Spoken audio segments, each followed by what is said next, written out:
have one. I don't think we're gonna. Need one? We're running out of time kind of already. I didn't realize it was already almost 6:30. Hi YouTube, what's up? Welcome to Millennial Gaming Darn Speak Behind the Cubs. Scenes, episode Just need to go 66. lose tonight. Please God no. Even If though the Cubs, I was already mentally, I thought they were done this weekend. I really did. I was prepared, and then they pulled a win. and then they got a win, and I was like, okay, we can do this. We can do this. And Now you're hoping. I knew that was going to happen. I really did. I always forget I bring that up. Oh, give me one more second. Oh my gosh, my internet is fine. My internet is atrocious. You were lagging so far on my end. I am. Oh yeah, like this is on my end. I'm sure YouTube video is fine. It's so something. Is there gonna be like that delay when you watch the news and they're like, let's go to our correspondent John. How are you doing, John? No, I can hear you in real time. It's your video. I'm good. Your your lips are not matching up. Yeah, that typically happens, I think, for both of us. Yeah, so that's the way the cookie crumbles on my end. Thank God. At the top of the show, before we get into everything else, things have been kind of screwy lately. Episode 64 kind of got screwed up with the YouTube. I'm gonna go back in later and edit that, and I privatize that right now, but I'm gonna go back in later and fix that and put that up. Something weird happened. Not that entire episode didn't go up for some reason last time. It was the error on both fronts. Yeah, it was really, really messed up. So I don't know. My audio got screwed up when we recorded that, and the YouTube portion of it also got screwed up. So that was really weird. I don't know why that happened. So I'm going to go mess around with that later, maybe tomorrow, get that set back up. I've also got a video version of episode 65, if any of you listened to that, which was the one that I recorded with my buddy Jake. It is just a really big file, and I haven't had a chance to upload it yet because my upload speeds at my house are awful. So, and I also haven't been connected to good, solid internet at school in a while. So hopefully I get that up by Thursday. I'm going to try to upload it in class again one day. So we'll see. But if you're desperate enough for the videos, wow, it's kind of surprising to me. But we'll see. Let me see.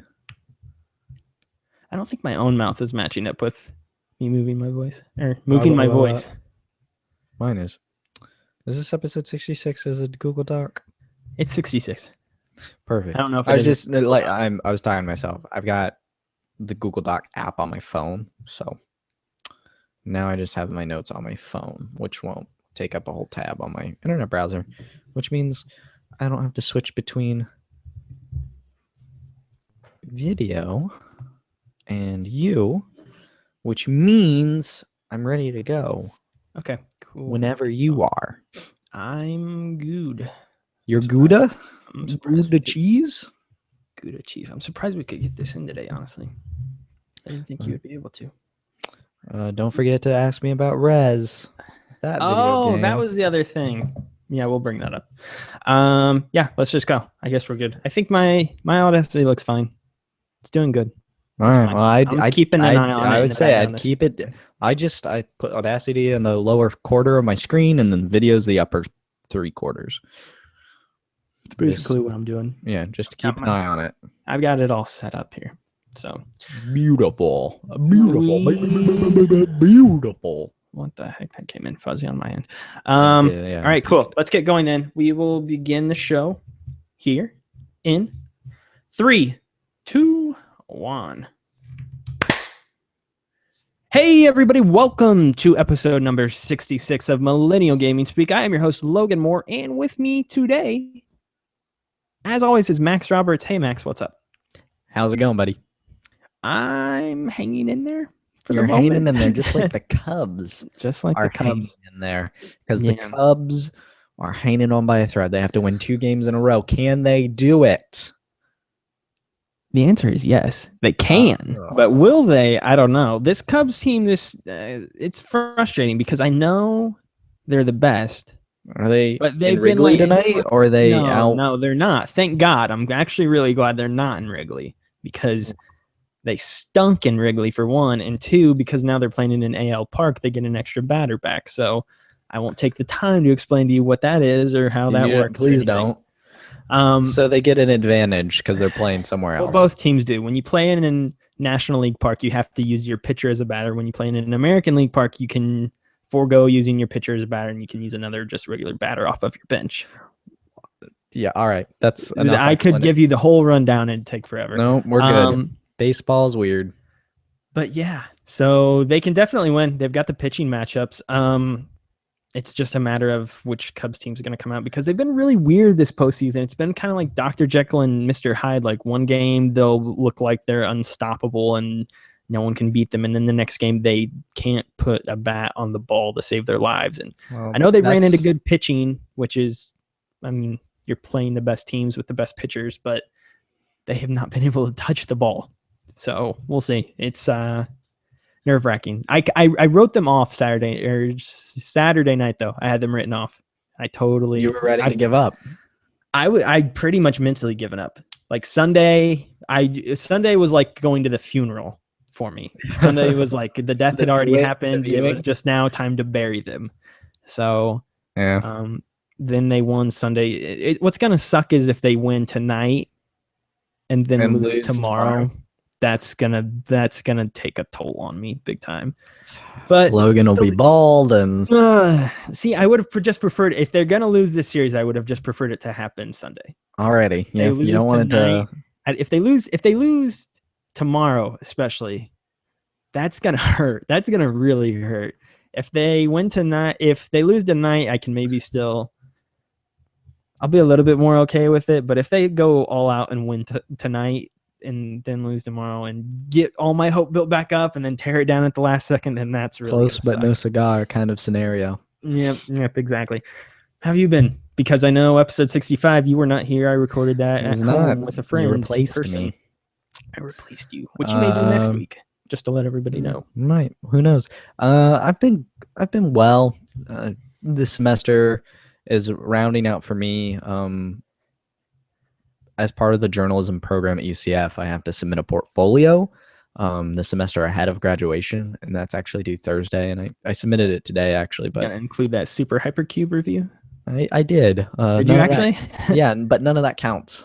It doesn't? Why not? No, the portfolio rules at UCF are very, very dumb and very narrow-sighted, and I'm upset about it. And I would love to talk to whoever's in charge about it, but if it changes, it's not changing while I'm a student there. So, long story short, that's finally been submitted, but I'm gonna have to do it again next semester anyway, which is disappointing. And now I've got 3 projects due Sunday that I haven't been working on because I've been doing the portfolio and the Batman guide, and then working lots of hours. Batman, we'll talk about in a second. About the jobs. Yeah, so I've kind of just been scatterbrained all over the place, and I'm finally. That's how I feel. Finally, things have been ticked off the list. So I'm getting closer and closer to narrowing down and focusing. Yeah. But next weekend, I've got like a little mini vacation coming up, which will be nice. You do next? Oh, next I'm going weekend? to California. You're in the beginning of the days. week. Yeah, you're in the beginning of the week. I'm at the end of the week. Yeah. So that should be nice. Hopefully for both of us, because I know I'm losing my mind too right now. It's just you and me both are in the same. We're in the same boat, man. Yeah. I've got 2 video projects coming up that I need to have done within the next month and a half. I have a video project due Sunday. How much work have I done? 0. Yeah, same here. So I've got both of those, and then I've got to create a website.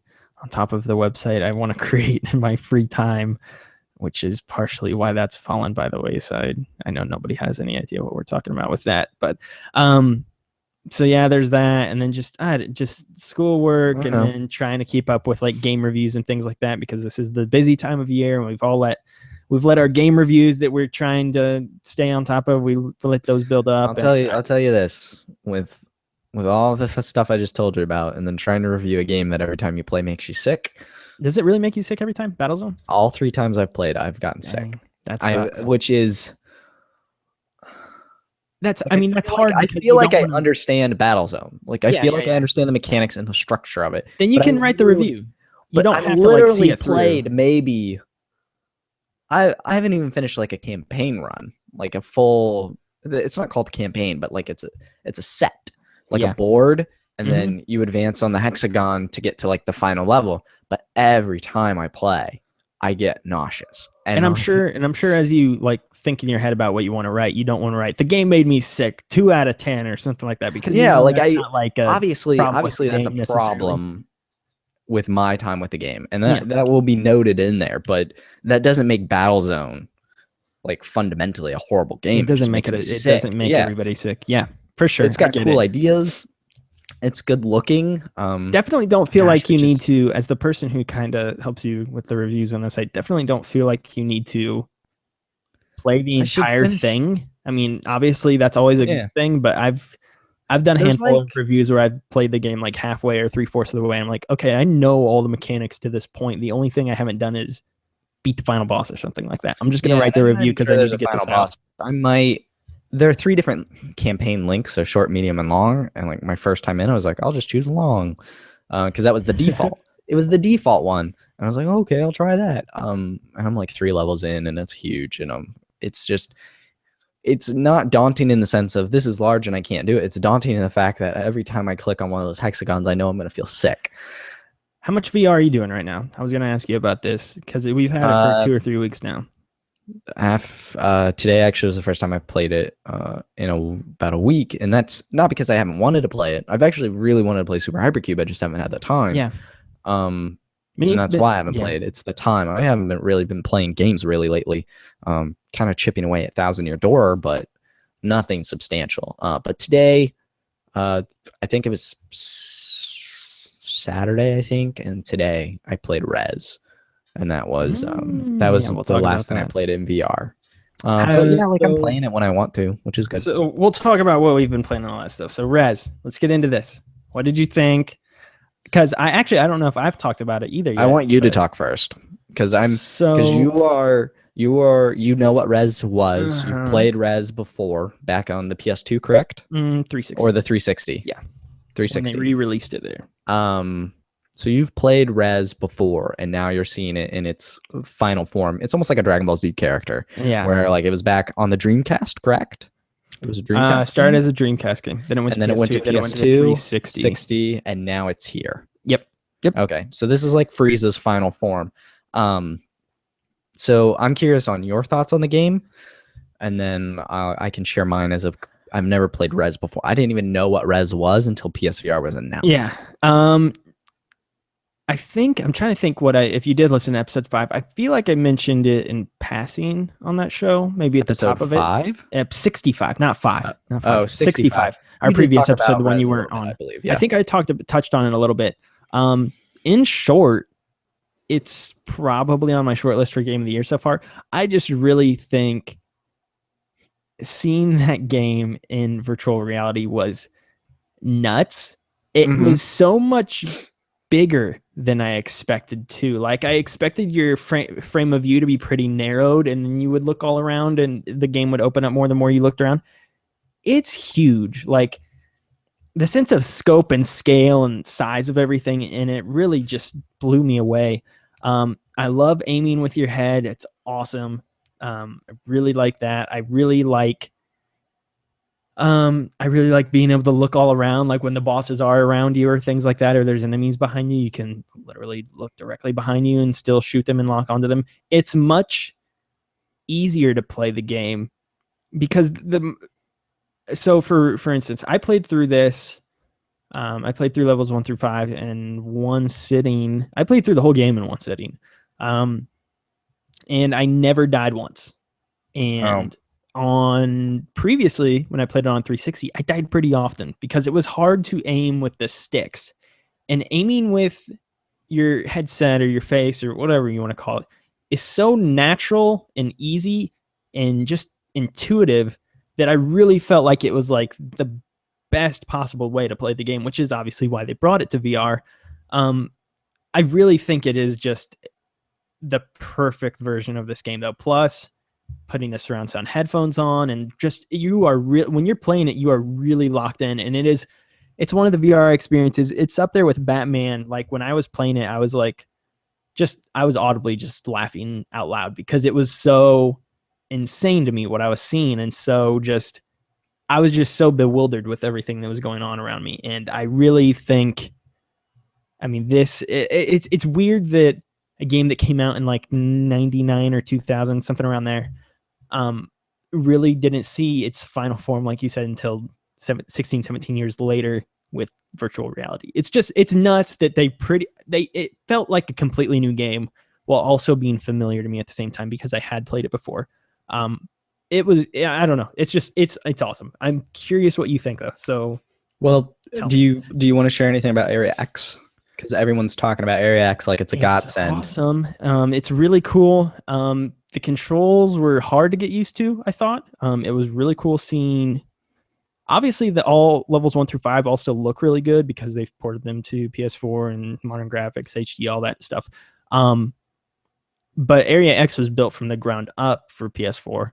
So it obviously looks better. The particle physics look a little bit better, I think, as well. It's really cool. I want to go back and play Area X because I know there's like a hidden boss and then there's a normal standard boss. There's like 2 or 3 different endings to Area X that you can uncover. So I want to go back to it and try them out.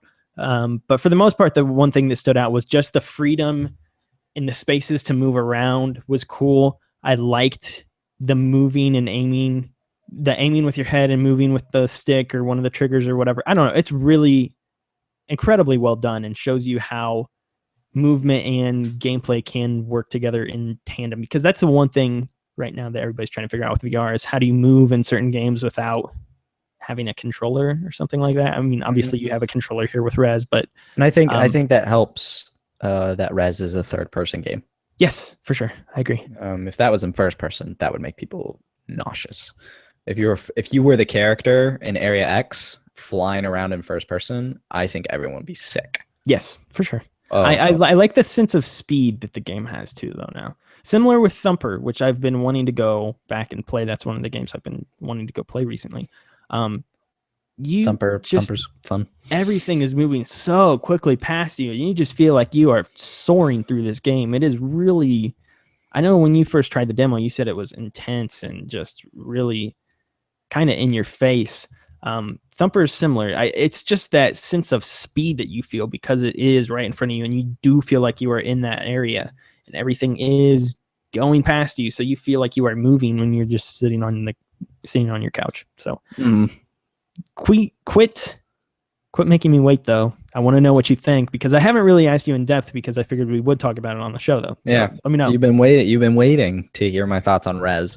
My last paycheck came through. Well, like when it came through, I only needed like 50 more bucks. So I was like, all right, Logan, I'll finally buy Rez, this must-own VR experience, as not only you but most of the gaming community has been saying. I mean, our website give it a 10, which I at first was like, we give it a 10, and then I played it. I was like, oh yeah, okay, I might give that a 10 too. Okay. Like it was really good.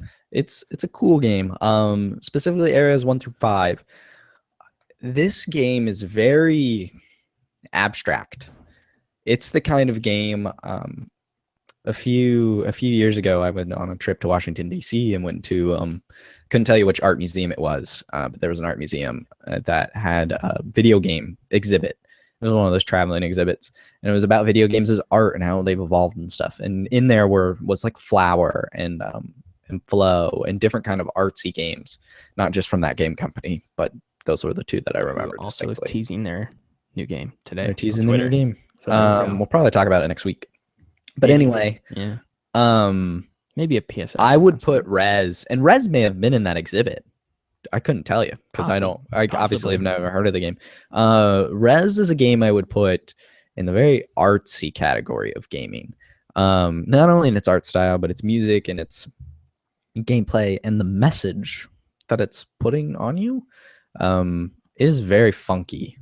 It even more so than Super Hypercube. I think if this game, like if you were to give PlayStation VR to someone on drugs, I would give them Rez over Super Hypercube. Yeah, for sure. That was one of the Rez is very trippy in a very in your face way. Through my whole time with the game, I thought, like you were talking about, its scope and like scale and stuff, I thought it was too close to my face. I wanted to back up and I couldn't.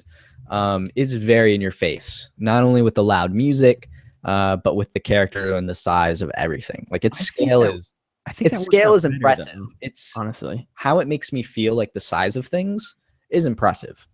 And it made me want to back up, and I just couldn't. because it's stuck there on my face. I like it as an on-rail shooter. Reminds me a lot of Star Fox in that way.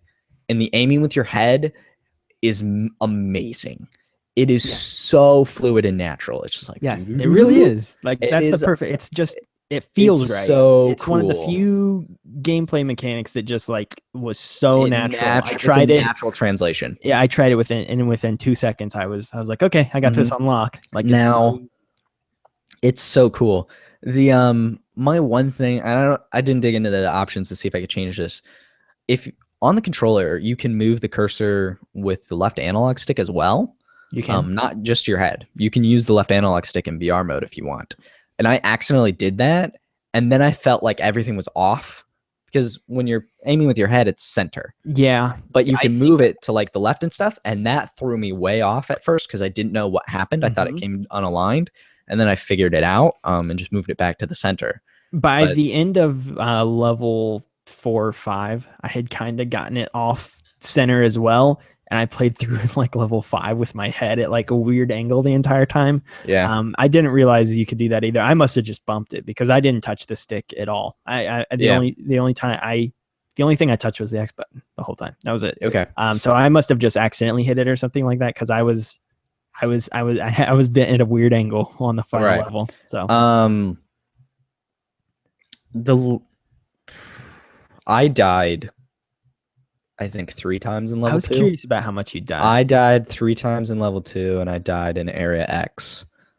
Area 2 was frustrating to me. I was like, I just want to skip this, but it wouldn't let me. So, but I finally beat it. You kind of need. It's kind of better to play it in one sitting because you get those power ups carried over from level to level to level to level. Oh yeah, I just kept losing them in level 2 though. Yep. There's a couple frustrating parts to it.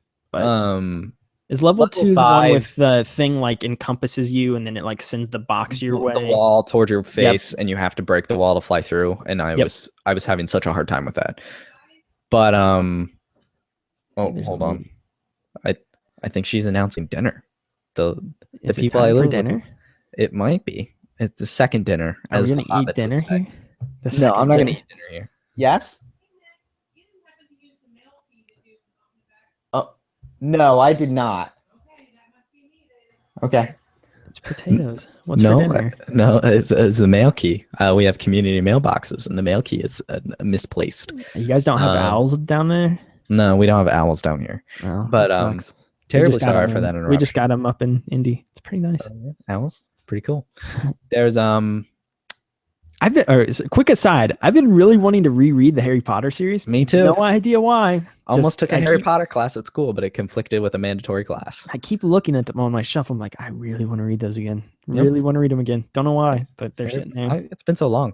Anyway, back to Rez. I was talking about level 2 and how hard it was.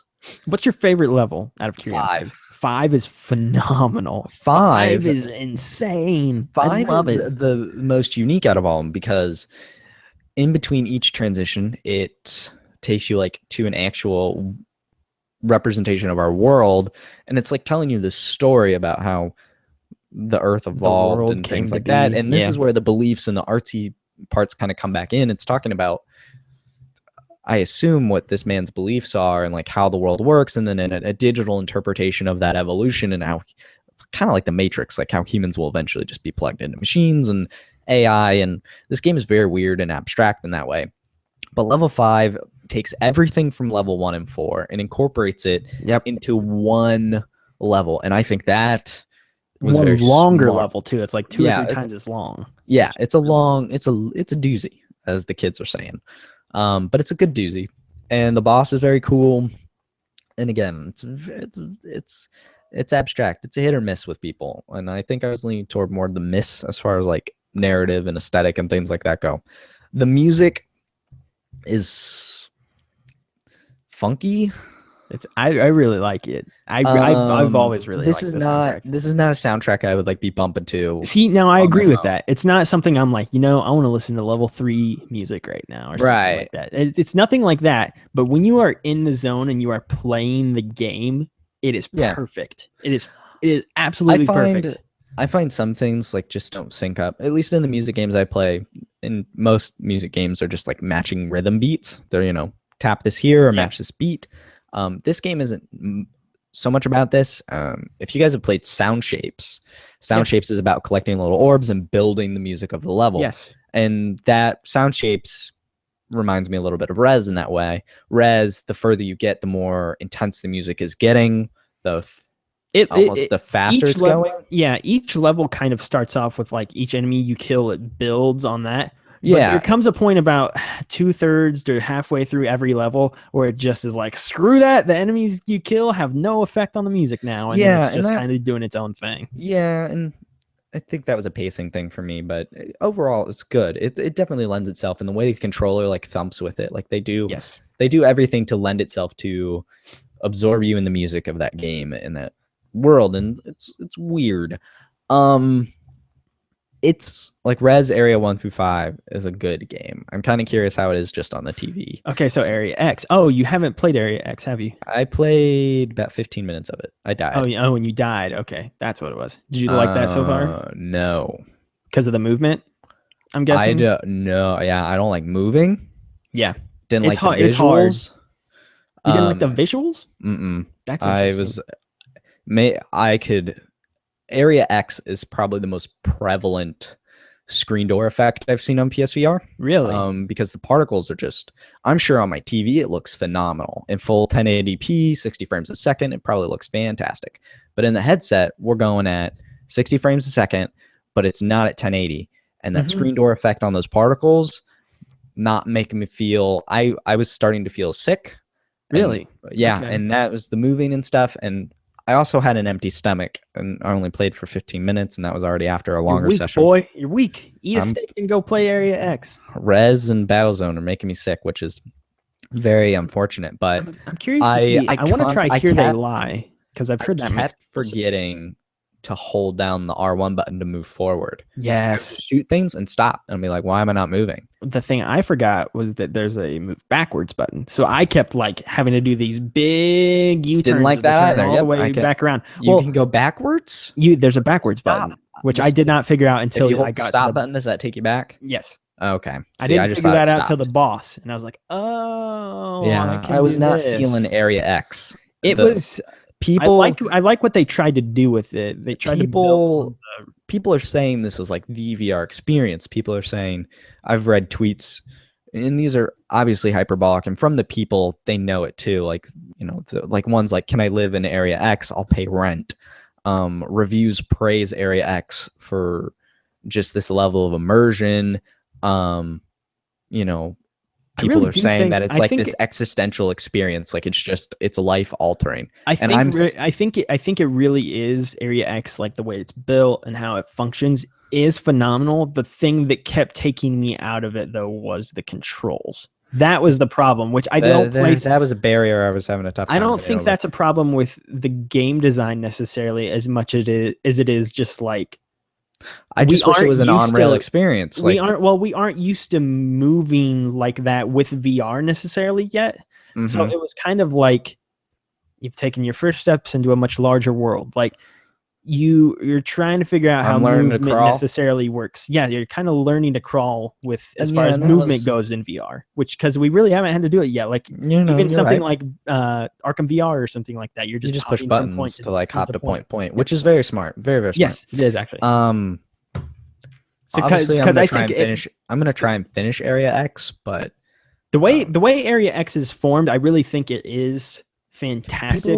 people were saying it's this big open area, and it's not. It's It's like 5 or 6 smaller ones. connected just like a regular level. Yep. And I didn't really.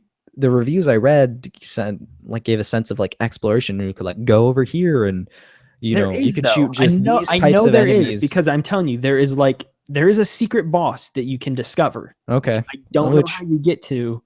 okay. I need to figure it out or something like that. But there is like I a hidden haven't. boss you can access. The game is good. It's more interesting to me than good. I So don't you have give it to. like a what, a 7 and 7.5, something like that. If you were to rate it on 1 to 10. If I had to throw a number on it, it'd be 6.5 to 7. Okay. It's just See, but I think it's I'm just. I curious. think it's I'm too in your. curious. I think it's I'm curious. too in your. I think it's too in your face. I think the mechanics of areas 1 through 5, like the gameplay part, especially in VR, is very well done. The people who I hear rave about it the most are people like myself who played it Who've played it, before, who and have it's. already played it. I think it is like this thing you remember as a child or in your teen years, being refined and polished and presented to you in a new, cool way. And I think that really lends itself to making Rez a better game for those fans. Yeah, And it's interesting to come at it from someone who has no idea what Rez, was or is. Yeah, I agree. It's not bad. I'm glad you liked it. I was afraid you were going to come in and crap on it or something. Yeah, I just like I have legitimate problems with it, especially just how in my face it's a personal thing, really, because I didn't find that at all. Like, in fact, I liked how in your face it was. I really, really dug that. Like, I wanted to back up like in it. You were. I wanted to back up like 3 more feet. I was just like, just give me a little breathing room. Yeah. I don't know. I think that's more of a personal. It's not a game. It's not a game. If someone came up and said, "Hey, I just got PSVR. What games do I need to buy right now?" Rez would not be at the top of my list. You know what game would not be at the top of my list? Super Hypercube? Well, maybe, actually. Because it's a steep price point. Job Simulator? Job Simulator I actually really liked, and I just published my review today. It's not a great Well, I'm just trying to think of the games you've played for sure that you would 100-foot robot golf. Not a good game. True. I'm publishing the review for that tomorrow. Okay. Spoiler alert, I'm giving it a 4 out of 10. Ooh, not a good golf game, huh? No, definitely not a good golf game at all. The golfing mechanics are really trash, and it's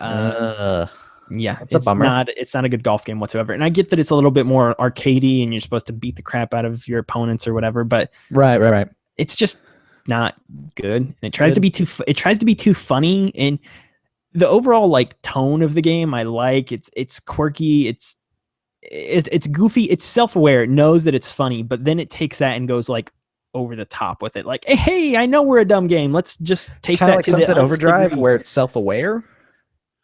No, because it's never like, hey, we're a video game. Like that was well written. I thought Sunset Overdrive's tone worked very well for the game it was. That was well written, and the tone worked well with how the game was. I love Sunset Overdrive. Robot it's the Tony Hawk Pro Skater game we deserve. Yeah, I agree with that. Robot Golf was more like, we know how stupid this is. Let's make sure we make it as stupid as possible. Which sometimes would work, but most of the time didn't. It totally just fell flat with me. Okay. And again, though, my biggest sin with the game is that it just mechanically sucks. And it's not a good also the campaign, this is not it's kind of the default mode, but it's not even about how many strokes it takes you to get the ball in the hole. It's how fast you can get it in the hole. So in the campaign mode, it'll be you versus somebody else.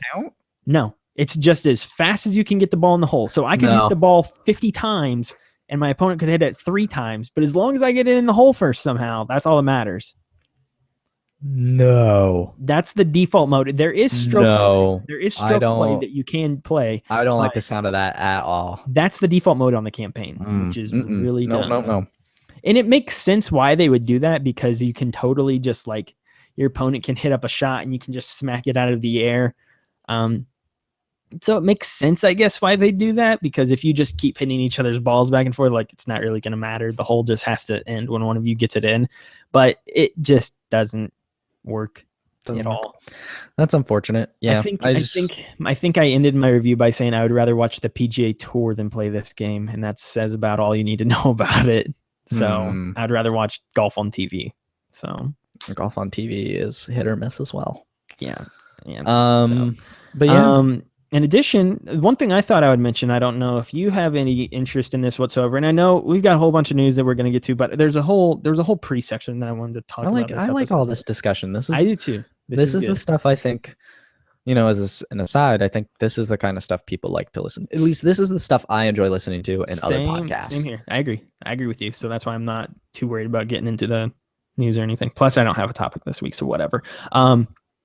But I thought I would mention that Saturday and Sunday this week, I sat down and played myself some Gears of War 4, and I beat that. That's a great game. I beat it. It is awesome. Oh, wow. I didn't know you turned around that quickly. I got sucked into it. Because you've played one I knew through. you were gonna ask this. I knew Yeah, you would does ask it? this. I'm legitimately interested because I have Yeah. an Xbox One. People love Gears of War. I have 1 through 4 or 1 through Judgment. Do I need to play 1 through Judgment or 1 through 3? Judgment, heck no. Judgment, Okay, no because for Judgment's sure. hit or miss with people. I know people that love Judgment. I know Judgment's people like that hate Gears it. of War arcade mode. It's just Okay. like, see how high of a score you can rack up. Okay. Do I need to play 1 through 3 to fully enjoy 4? To fully Or to enjoy make it? or okay, Yes, 4 you definitely. said 4 is a what did you just say? 4 is a great game or Four is a fantastic game. Four is fantastic game? Is it it's in the fantastic because of 1 and 3, or is it no okay? story payoffs possibly. Um, Mechanically, it's just as fantastic as all the other Gears games are. It's still the third person shooter, I think. Cover based third person shooters. The cover-based third-person shooter. It is still the I cover based third person shooter to beat. Like nothing else really comes close to it, honestly. I don't have the only game I would argue, and I've played maybe 20 minutes of Gears of War 1. But I believe the best game with third-person shooting mechanics is Max Payne 3. Max Payne 3 is Max really good. I agree with that. Max Payne 3 technically is a cover shooter, I guess. Although thanks to bullet You got time, bullet time and things like that. you're Yeah. really not in cover. But Yeah. I do think Max Payne 3 has the best third-person shooting mechanics. But anyway, I could get back behind. Yeah. back to Gears of War 4 though. You beat it in 2 days. Yeah. What do you think? I got totally sucked into it. Like as soon Did as you I started co-op? playing. No, I wanted to, but I was tired of waiting. Like I have a few friends who have the game, and I really wanted to play it with them. And at the time, all of them were busy, and I was like, I just want to play a game this weekend. So I just sat down on Saturday. I started playing through it, and then Sunday I powered through the rest of it. It's great. I really, really liked it. I enjoy the new characters. The new characters are fun. Marcus is cool. You've probably by this point heard the comparison to episode 7. That's a great comparison. I don't know whoever said that. Maybe it was Ryan McCaffrey first. Whoever said it first, it's pretty spot on. Because it is totally the same, but also feels totally new at the same point. And there's certain like connections to the old games. It's ushering in a new era of Gears. Yeah, exactly. Like if you were to say, and that is the best way I can think to explain it to you. If you were to say, do I need to see episodes 4, 5, and 6 to have the ultimate payoff with episode 7? I would say you could probably enjoy episode 7 by itself, but obviously I would suggest. Hot dog, watching if 1, you 2, haven't 3, seen 4, 5, and episodes 6. 1 through 3, you aren't gonna enjoy episode 7. Oh my gosh, no, shut up. Yeah, there's so many new gunnery references in episode 7 that you just won't pick up on if you haven't seen episodes 1 through 3. Where all the Jar Jar Binks references. Yeah, all the Jar Jar references, all those Boss Nass references. Yeah, you just won't be able to pick up on them. You will have no idea what's going on. So yeah, I would say if you want to play 1 through 3, like if you like are generally like if you're honestly wanting to play 1 through 3, they're great games and I still think they hold up. Yeah, if it's more of like I'm gonna have to power through these kinds of thing, don't do it. Just if you want to play 4, and I think you should be fine. There are a couple things. The ending's great. The ending's really good. It's kind of sudden and subtle, and you don't. Now this is one thing. The ending you totally won't understand if you don't play 1 through 3. Okay. Or not totally, but like you'll. If you It won't. beat The payoff won't be as significant. Kind of, but it'd take me 2 seconds to explain it to you, and you'd be like, "Oh, okay, that makes sense." Like it's a payoff in a way. I don't know. It'd be like okay, we don't need. It wouldn't be like I wouldn't need to tell you 25 minutes worth of exposition and backstory to make you understand what's going on. I could literally explain it to you what the significance of a certain thing means in a 5-second conversation with you. Like it's not that hard for me to convey what happened. But it's cool. I really like the ending. I'm really excited for the next one. I haven't tried out Horde mode or anything yet or multiplayer, but the campaign is really good and I liked it and I'm looking forward to going back on Insane mode. The game look good? Yeah, it looks great. It looks about like I expected. It doesn't run well. The classic Max question. Yeah, it ran perfect for me. No issues. Perfect. Because I've heard really good things about it. And it's actually this and Forza Horizon 3 are the first cross-play, cross-buy I forgot about Xbox that. games. And on PC, both of those games support 4K. And they both support HDR, which you don't have an HDR TV, so I can't ask you about the HDR quality of it. But Yeah.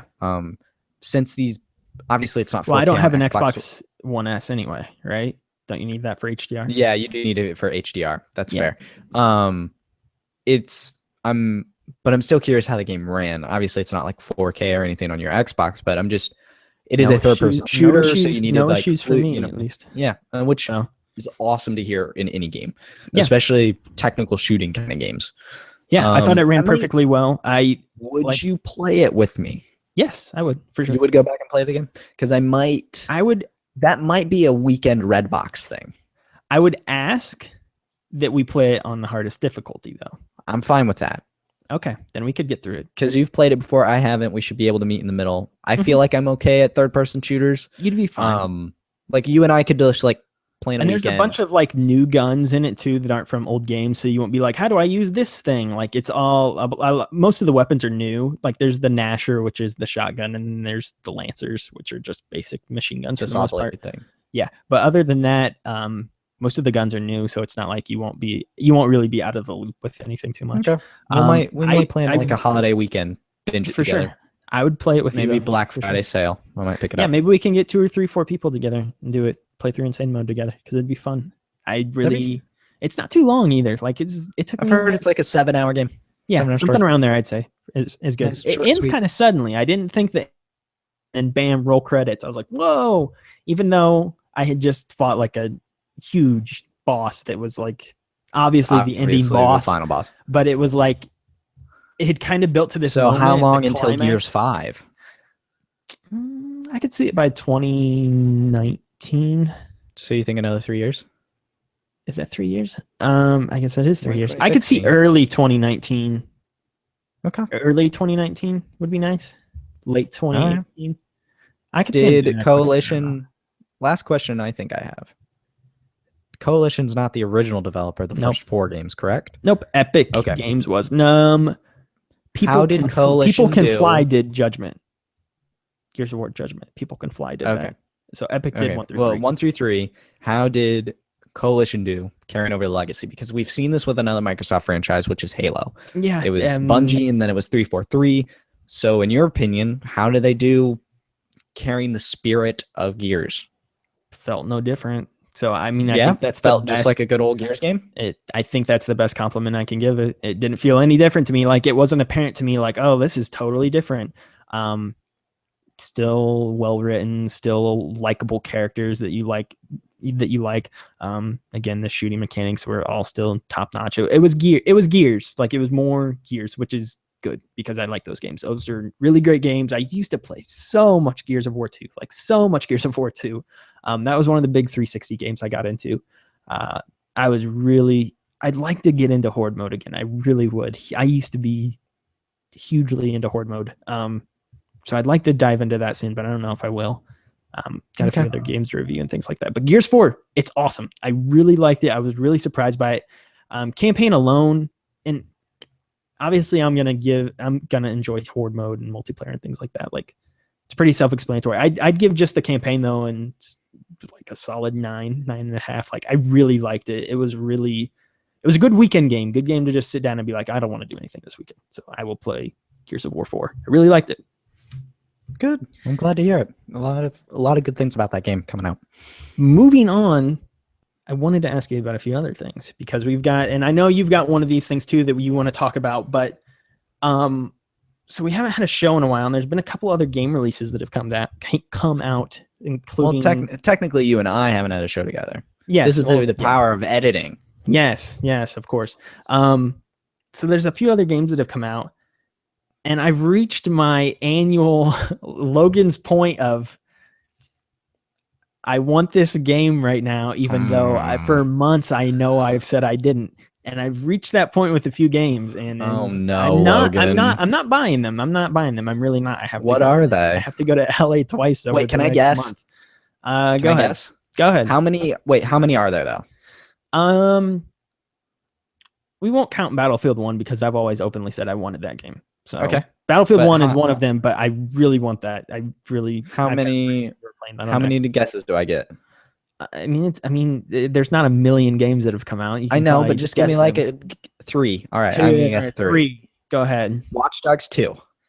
I've kind of always wanted that, but that wasn't the one I'm thinking of. If you Okay, want to all count right. that So as a miss. I've already missed one. Watch Dogs 2. I don't think you're into Titanfall. I also don't.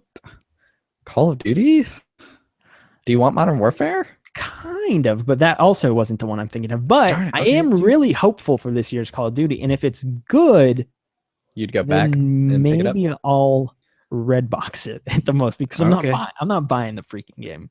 I Not just want now, to at least. play Modern Warfare. That's what I want. Okay, so last guess. Games that are coming that you really Or have want. come out. Or have come out. Oh. I mean, you've always wanted Mafia 3. I don't know if you've ever gone back, so I wouldn't say that one. I still would like to play that. I really would. And I Did never something come out? Dishonored 2's coming out in a week and a half? 2 weeks, something like that. Did Yeah. Dishonored 2? I almost got the guide for that. I mean, I've kind of wanted. I kind of wanted that one for a while too. That wasn't the other one I was thinking of.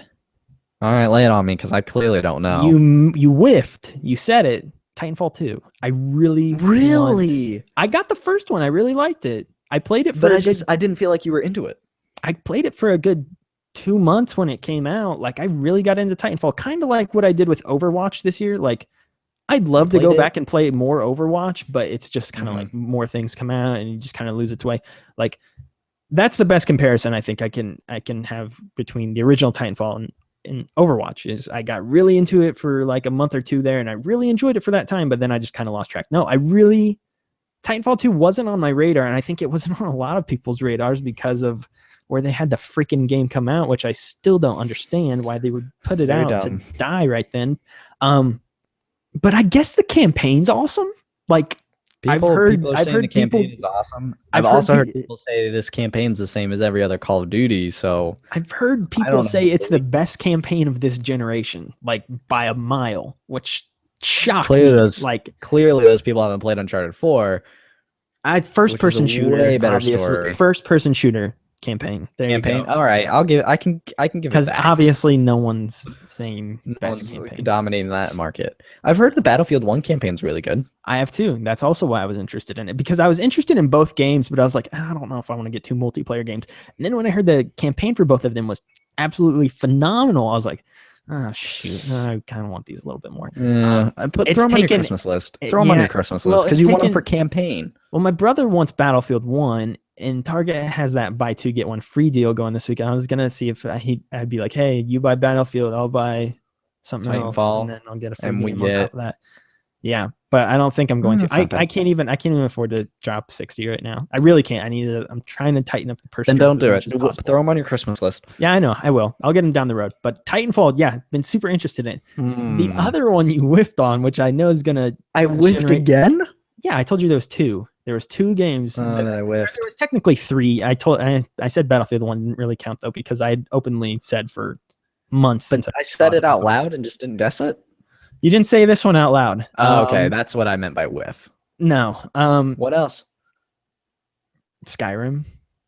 I want to go back to Skyrim. God, who needs that? You own it. You put kind of want to go back to Skyrim. Game. I know I have it, and I'm trying to keep myself from buying $60. Don't please.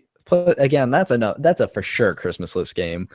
I would really like. I totally volumetric god lighting. It was not on my radar. It was on my radar because I knew it was coming out, but I totally had no interest in playing it whatsoever. And then I started seeing everybody on Twitter, Facebook, whatever, posting their screenshots of it and saying, "Oh, look what I just did!" And I'm like, "Oh my gosh." That sounds so fun right now for some reason. That loop of leveling up and things again. And I know Fallout came out last year and I kind of went through the motions with that. Skyrim's different though. It really is. It's kind of, I know it's similar to Fallout in a lot of ways. It's the fantasy setting. Both Bethesda, but it is so drastically different. I played Oblivion 3 times, I think.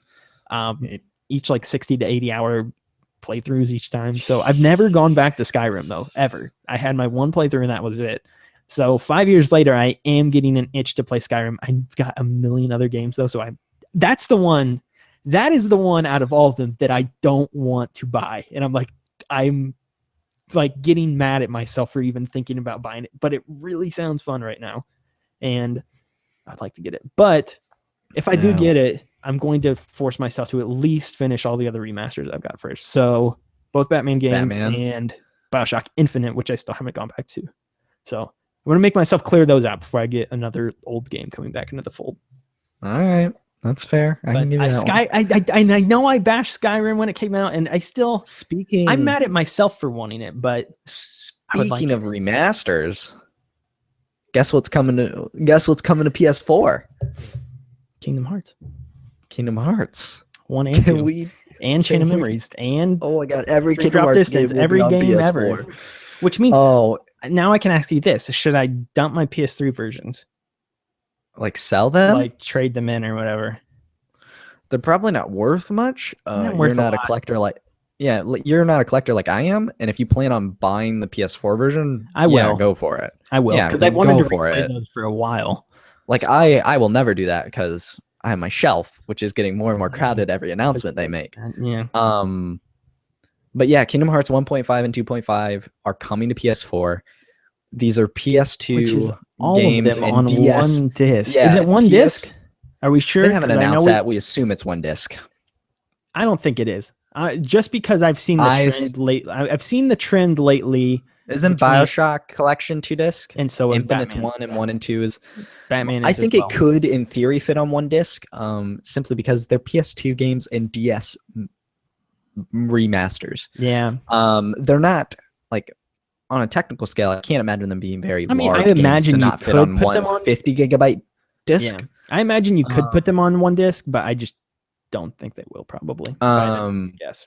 It's all this is going to be is 1080p 60 frames a second. That's literally all this is. We're not getting these visuals aren't gonna. It's a PS2 game. I'm not expecting to be blown away visually by it. What I am enticed by this is the entire Kingdom Hearts series on one system now on PS4, which is absurd. Which is really nice. It's really nice. Really, like really convenient. I'm not the Kingdom Hearts fan you are, but I think even more for me, because I've wanted to replay them lately. Like this is a huge convenience factor for me. I'm personally. so ready. Because I have wanted to go back to them. I've really been wanting to go back to them for like 18 months, but just play them on PS3. I mean, I've still got my PS3 hooked up, but I just don't want to play it. Do like, it? It's simple as that. So, and for $50, which I think is $10 more than it should be, but $50 gets you both those remastered versions. Playable games are Kingdom Hearts 1, Kingdom Hearts 2, Kingdom Hearts Re-Chain of Memories, and Kingdom Hearts Birth by Sleep. Yeah. All right, let me restart over. No, you don't need to. It's 1, 2, Re-Chain of Memories, Kingdom Hearts Birth by 1 Sleep. Final Cut, Kingdom Hearts 2 Final Cut, Kingdom Hearts Re-Chain of Memories, Kingdom Hearts Birth by Sleep Final Cut, and Kingdom Hearts Dream Drop Distance. So there's Dream 5 Drop Distance isn't on that. No, you're right, because that's on 2.8. Never mind. 4 playable games, 2 movie cutscene things, yeah. Movie game things. So 6 games, and then on Kingdom Hearts 2.8 you have Dream Drop Distance 2.8. You have Dream Drop Distance on back cover and Birth by Sleep 2.2 final prologue thing. So technically there are 9 Kingdom Hearts games on PS4. Dumb. It's really dumb. This whole series is really dumb. It's so dumb. I saw a picture of the timeline and like just how convoluted the releases are. It's hilarious. I love this game, this series, how obnoxious it is. But Kingdom Hearts is all going to be all on PS4. I'm very excited to have them all in one place and to play them. Really nice. Yeah, and to play them in that space, like have them just conveniently be there. Because Kingdom Hearts 3 is coming one day in 50 years, and I'll be ready for it by then. Yeah, exactly. That's the thing. That's the one thing I do like is that we know 3 is coming, but it's not coming anytime soon. So I won't feel like I need to, I got to play through all these. And I'm also not going to play through all of them either. I want to play through I one. See you playing. I was going to say play 1 and 2, and then I see you and Dream Drop Distance. I'm sorry, Dream Drop Distance. You never played Dream Drop because I never played it. So I'll play those 3, and then I would see you playing the Birth by Sleep .2 as well, because that's new. No, or yeah, that's what I meant. That's what I meant. The prologue to 3, whatever that is. Yep. I'm not gonna The replay ground zeros. I'm not gonna replay Birth by Sleep though. I know that. That's your favorite. That's not my favorite. Yeah, I know. And then I may look at I'm Rechain of excited Memories for him. though, honestly, because I never played the 3D version thingy. I only ever played it on On Game the Boy PS2. Advance. Yeah. Oh, I love the PS2 one is great because it takes that Kingdom Hearts 1 engine and applies it. It's Mhm. funny. It takes the Kingdom Hearts 1 engine, but it has the Kingdom Hearts 2 voice actor for Sora. My So his my voice my doesn't na- quite fit his. my It's neighbor had it, hilarious. so I saw him play it before, but I It's just never good. played it It's a myself. really good way to play that game. It really lets the card battle system shine. I like it a lot. Um, so that's coming out. As far as that's kind of You getting know into our news what stories else is just related to slightly. Kingdom Hearts? Yeah, I was gonna go to that next. And this See how I set also up all kind these so segues? so this kind of leads back into also what I wanted to talk about because so I mentioned to you that we're nearing the point of the year where all the games I've bashed for months saying I don't want, I now end up wanting. Skyrim, Titanfall, Battlefield, not as much, but even Call of Duty. We well, first a quick aside. There's more games coming out than I thought for the rest of the year that I actually want to play. Like I thought from this point out, I thought it was empty. You I were think like, it's just Last Guardian's it. yeah, I think it's just not as cluttered anymore. Is the thing. They're kind of spread out over the next 6-7 weeks now instead of all dropping within like 2 weeks of one another. But really, on like okay, so I've got a short list over here of like games I would like to play through the rest of the year. Titanfall 2, Skyrim, whatever. Battlefield 1, Call of Duty Infinite Warfare, Dishonored 2, Watch Dogs 2, The Last Guardian, Dead Rising 4, and then I am becoming a little bit more interested in Final Fantasy 15 as we go forward, which I know is what you wanted to talk about right here. I'm not necessarily going to buy all these games, but I am interested in them. You're suddenly interested in them. Not Or like suddenly. your interest has picked up. It's picked up the closer we get to it. Like I've always been interested in Watch Dogs 2 and Dishonored and Last Guardian, obviously, and Dead Rising. And the ones that have really picked up are Titanfall, Call of Duty, Skyrim, and Final Fantasy. All the rest I was kind of already thinking I would get at some point down the line. And I probably won't buy all these games, or maybe I will because I'm an idiot. I won't buy Call of Duty. I won't buy Call of Duty. I freaking will not buy that game. It'll get tens across the board. Best I really campaign think it could ever be in a good. I first-person like how shooter. open it looks. And I don't know if it's going to be I like have that no the idea. We'll entirety see. of it, but it looks cool. And so, and I Yeah. also haven't played a Call of Duty since Modern Warfare 3. So maybe time to just try one out for the heck of it and see how it does. I don't know. I have no interest in the multiplayer though. Yeah.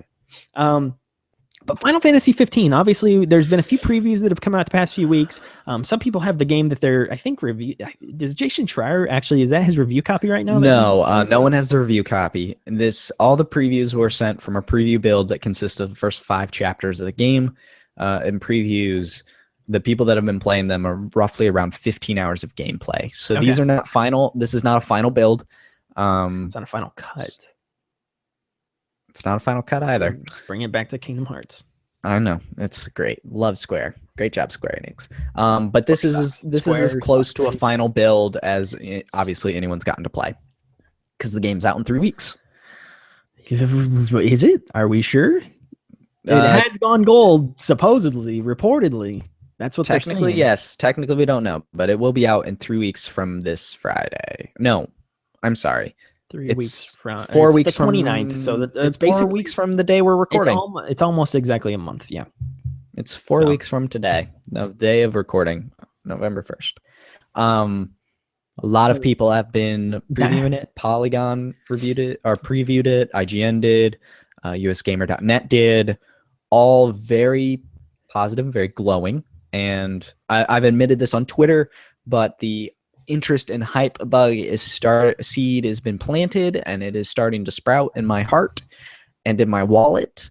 Have you watched actual gameplay for it? Like, have you watched any of the Twitch streams or anything? Because I haven't read watched the first hour. I've scrubbed through the first hour of gameplay. Okay. Polygon put up a video the first hour. Is it okay? Okay, I wonder how different that is from what I saw. Because the build I actually sat down and watched for like 10 or 15 minutes looked like it was about probably a couple hours into the game. They went to a Yeah, dungeon, and I thought it was pretty. I didn't see a I thought it dungeon. was Yeah, pretty cool.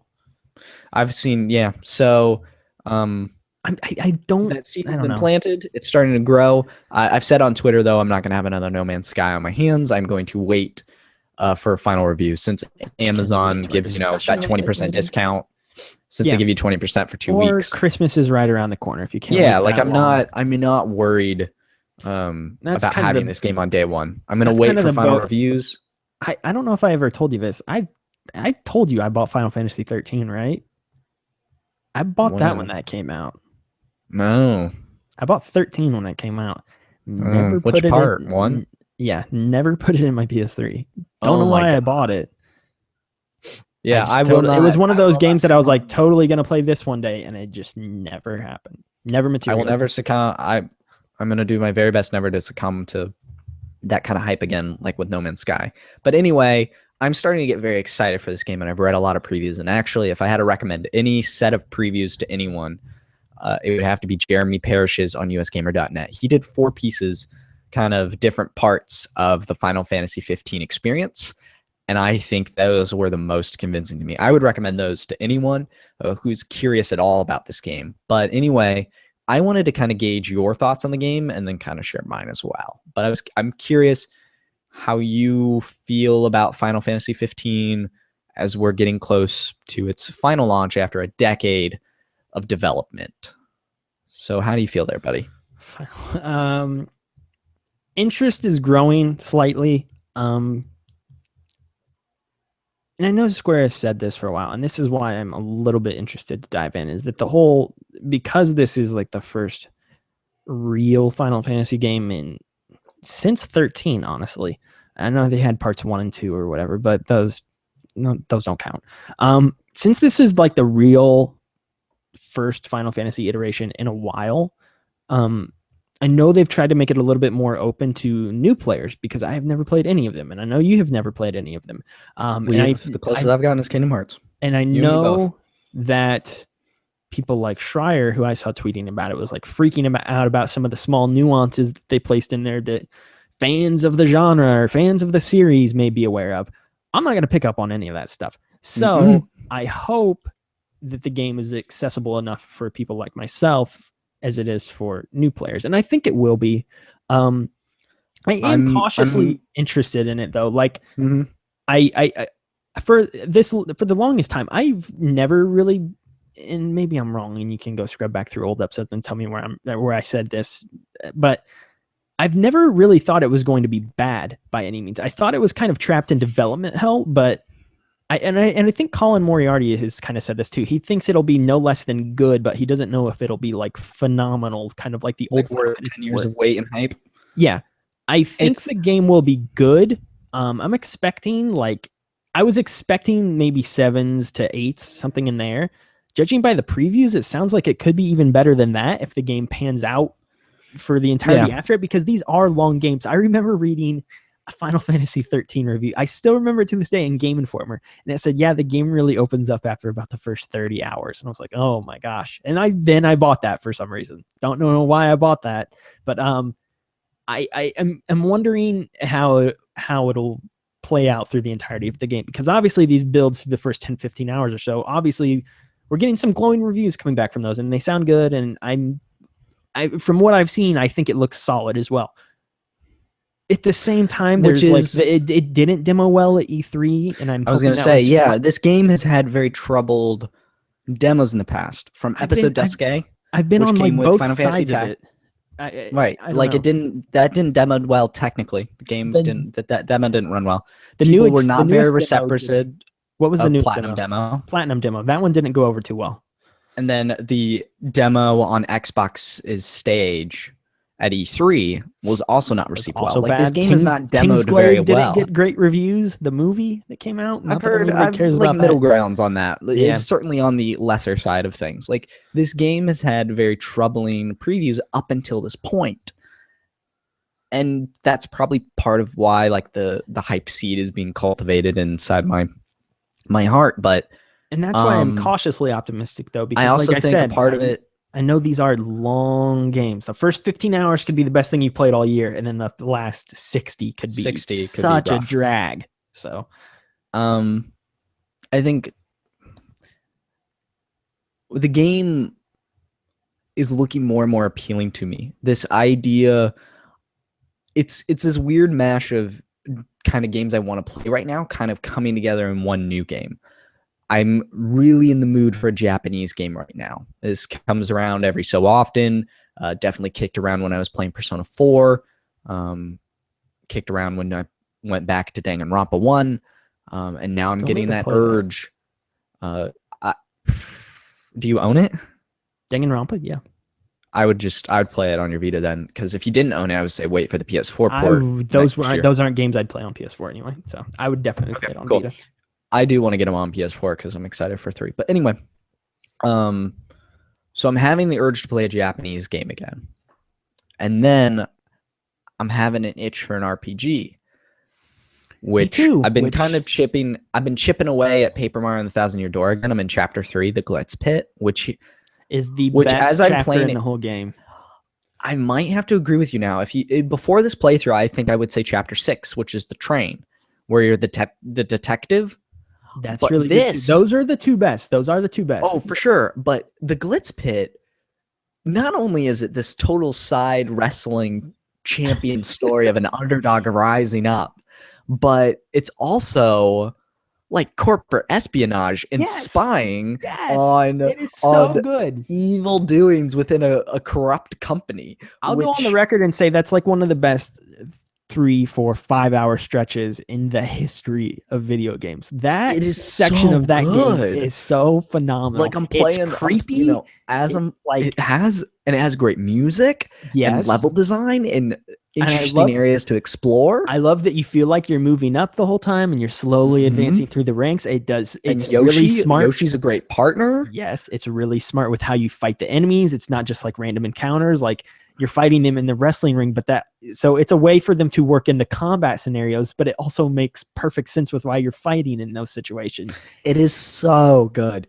It really is. But I've been chipping away at that. But I wouldn't mind a new RPG experience. Landon just lent me Paper Mario Color Splash, which I'm excited to try because I've heard good reviews about it. It's not the Paper Mario game we want, but I've heard it's very funny and has some good mechanics, and it's not the Paper Mario game. A terrible battle system. It is not the game we deserve, but I'm excited to try it. I agree with you. I am quietly itching for an RPG as well, which last time I kind of had this itch. Bloodborne happened. So here's the kicker, though.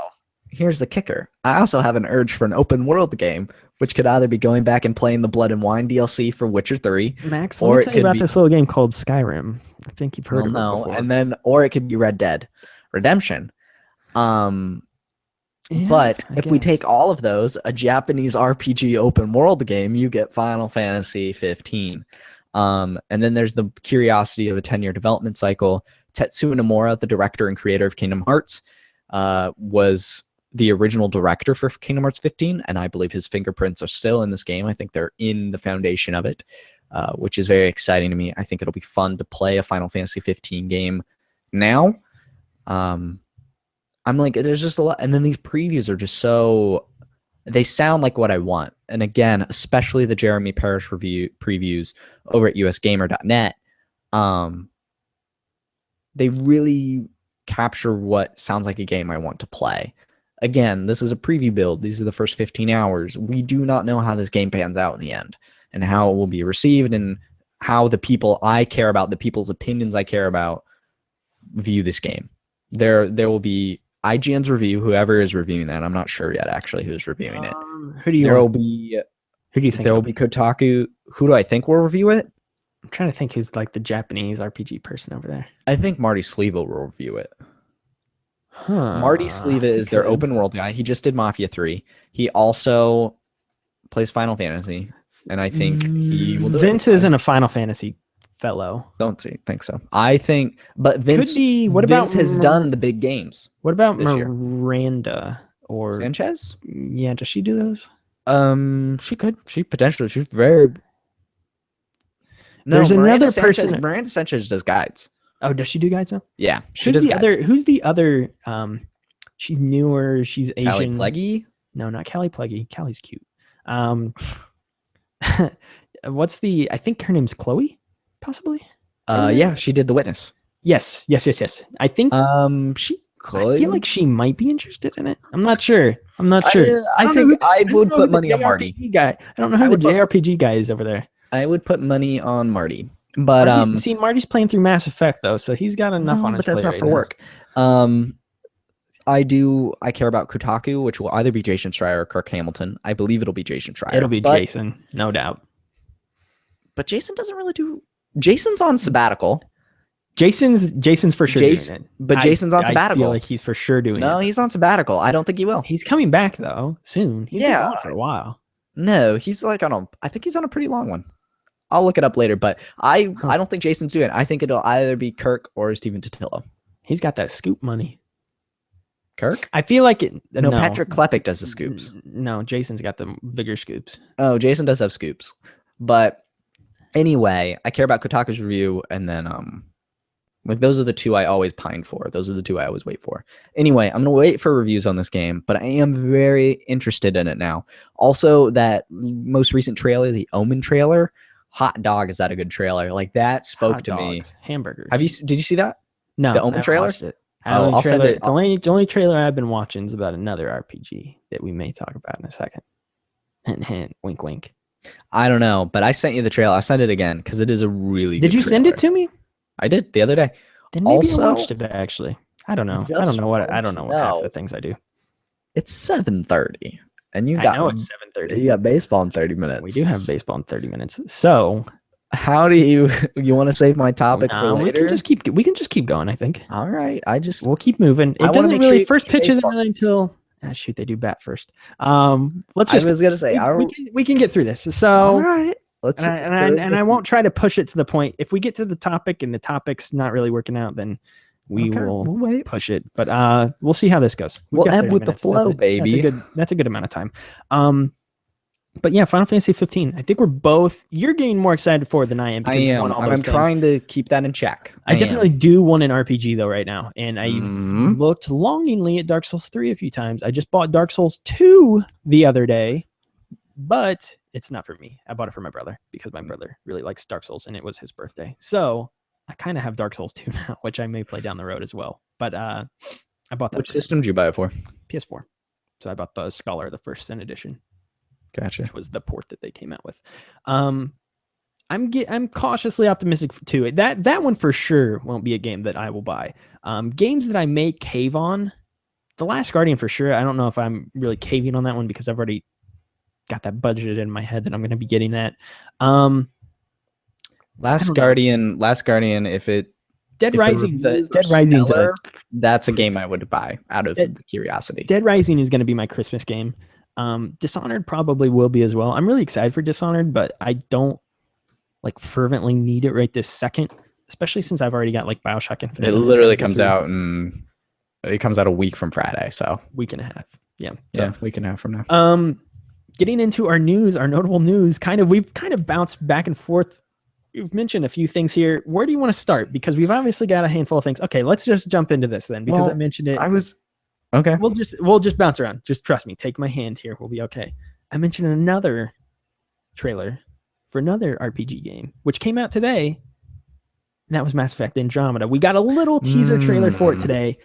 Looks really good. It was just a small. Let's be clear. It was a CG trailer to hype you up for the content reveal on November 7th and 7th. Which is a week from to Monday. It's a Monday. From yesterday. A week from tomorrow. A week from yesterday. It was a hype video, 100%. It was a very, like I said to you on Twitter, it is a very, very good tonal piece. It definitely revealed story details, though, for sure. And I think we already knew what the details of the game were just because of the title kind of gives it away. But it's obvious what's happening at this point. So please fill me in.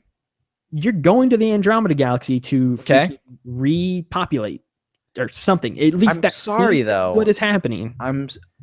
I haven't played Mass Effect 3, but if I understand the hatred on the internet, I kind of forget what happens at the end. Doesn't Honestly, he I don't die? remember. Doesn't everything go? You're not Shepard. They've already confirmed that you're a brother and sister. No, I no, no. forget their I know we're names. not Shepard. Yeah, no, I'm not. Doesn't he die though, and everything just go horribly wrong? Like you don't save the galaxy It's weird. I don't know. because It's like in the hype humans and video robots today, become one or something. in this hype It's video, weird. Earth, they are on the moon looking at Earth. Yeah. So I have two theories here, and I'll need you tell to you my fill two me in. I theories. need you to fill me in. Was Earth destroyed in the end No, of Mass Effect 3? so here's the thing: the Reapers, which come, Right, the big scary things that they try to destroy all life the in the whole galaxy. yeah, They try to destroy all life in the About galaxy, but they're not. They don't have Death Star beams. They are slowly picking off one thing at a time. so with it's their like lasers. Terminator, where the It computer's like takes years. Like that is okay. why the beginning of Mass Effect 3 I've said is so just tonally just odd, because it feels like the start of Mass Effect 3 is the climax of the game, and then it's like, now go build a ragtag team of a bunch of your old squad mates and go beat them. And it's like, well, isn't everything getting destroyed? It's like, don't worry, it takes like hundreds of years for it to finally come to completion or whatever. Not hundreds of years, that's an exaggeration. It takes a long time for them to wipe everything out, because like I just said, they don't have Death Star beams, so it's not like they shoot a plane and it just explodes. They have to literally go down to the planet's surface and slowly just wipe everything out. Okay. All right. So Earth could still very much, if that is after Mass Effect 3, that Earth could be very much fine, and that wouldn't have any effect. I would think it'd have to be after Mass Effect 3. I don't know. I'm because starting to think wouldn't- that this game could start before the effects of the entire trilogy. They shoot these people off to go explore a completely different galaxy, and kind of like a Alien or a Planet of the Apes or something, they're in hypersleep, and then they wake up in the next galaxy. Everything has now happened back in the Milky Way galaxy. Because time travel. But now these people are the ones who are alive. Obviously, we'll probably get more details on this very soon, you would have to think. Okay. That's one theory I have. I really don't know, though. I mean, again, Earth being there is not really indicative of anything. Okay. They do mention in the trailer that it's 600 years after, but I don't think they are mentioning. They're definitely not mentioning Shepard. They're definitely not talking about Shepard in that. They are talking Which is about, fine. I'm cool. They're talking about the moon landing, 600 years after the original moon landing. Gotcha. What they're referring to with Lance? No, Neil. Neil I get the Armstrong? two mixed up. Lance Armstrong? No. Well, I get the two mixed up because they have the same last name. With Neil Armstrong, they're talking about the moon landing. Right. So they said start it takes with the footprint. is 600 years after, which would be like footprint right there. 25 something. And I think the Mass Effect games take place in like the 2300s, if I'm correct. So if it really is 600 years after, then this game is like way after Shepard and all that other stuff. Okay. I don't know. All There's right. a lot of questions, but it's definitely obvious what's happening at this point is we need to leave our home, which is the Milky Way galaxy, and we need to go find new places to live. So if you want to see how this whole story will play out, you can go watch Christopher Nolan's Interstellar. It's kind of similar, a little bit. The same concept, like go somewhere else to find a home for Earth. Except there's a bajillion other planets in the galaxy that are inhabitable. Or not a bajillion, I guess. I'm very interested to see what they reveal. I'm hoping for kind of a general plot not synopsis, but like, this is what you're doing. Like, obviously what you've said makes perfect sense, especially with the title of the game and what they've talked about to this point. But I would like you were doing this because of this, like just a very broad stroke. Very broad. I think it'd be cool if it was like a Star Trek type thing, like to boldly go where no man has gone before. It's like it could be just as simple as it'd be as simple as like it's a research mission. We now have the capabilities to send you to another galaxy. We're going to do that. See you later. Let us know what you find out, and then I want to there, and I'd be totally fine with that. I want to see gameplay, and more than space jumping. I mean, it's going to be similar to the gameplay from the old games. I mean, it will. I know, but I want to see it in action. I want to see current gen, but I want to see what's new and cool. I want to see what they do. I want to see if it's going to be more RPG like. I want to see if it's going to be more action like. That is what I want. If they can keep the action elements from Mass Effect 3, but combine them with the RPG elements of Mass Effect 1, they have a perfect video game on their hands, because they really by Mass Effect 3, they really got away from It's like Dead Space. Dead Space lost its way. By Mass Effect 3, Mhm. it was a buddy shooter. It wasn't a cover based shooter. It wasn't It wasn't a buddy shooter. You couldn't play co-op or anything like in that. Dead But Space 3. You oh, I could. thought you were talking about Mass Effect 3. I'm sorry. No, and Yeah, wasn't Mass that was Effect 3 weird. co-op? No, there was a multiplayer element to it, but it was not co-op. Okay. You know what I remember about Mass Effect 3 besides the PS3 demo I played? The ending and everybody screaming about it, even though it And wasn't besides that bad up until the last 5 minutes. The Connect demo on Oh, Microsoft's yeah, E3 stage where you were Mhm. shouting out squadron commands. Like, The go here and Connect. do this. The Connect. The Connect. So, yeah, that was So a I'm thing. excited, like out of curiosity, just kind of like Red Dead. I'm excited to see what they make. Dude, You know? it's gonna be so good. It's gonna be so I know. good. It's gonna So be so it's good. cool. I'm looking forward to it so much. That and Zelda, man, those are the two big ones right now that I'm just frothing at the mouth. And the fact that they may come out in the same month, oh my goodness, Oh, I'll be playing Zelda while you play Mass that's gonna Effect. be insane. I might play Mass Effect first, honestly. I was gonna say you would play Mass Effect first. And I can summarize why I love Mass Effect and like to put it in terms you would understand. Into 70 hours. I tweeted about it earlier. The reason I love it so much is because it is the most well put together sci-fi universe ever, besides Star Wars. Obviously, Star Wars is top dog. I was gonna say you Right speak in some below bold that, words, yes. buddy. Even more than Star Trek. Yes, for sure. Yes, Really? yes. I like Star Trek a lot. I like Star Trek a lot too. See, so that's me adding credence to that's how much I love Mass Effect. It is so well to put together structurally. I Like, believe the it. universe I is believe there's so a dense universe there. From my time with Mass Effect 1 and digging through those codex entries and like listening to the Yes. dialogue and like the history of this, like that was read the one. I That's read one the thing I book. love about Mass Effect 1 is that was a lived-in galaxy. Yep. Those were people and species that have lived and they have a history and their characters and attributes, and it was very well fleshed out. And you're kind of the new one to it all because like they didn't really discover humans didn't discover the rest of what was going on until like 2200 or something like that when they discovered mass relays.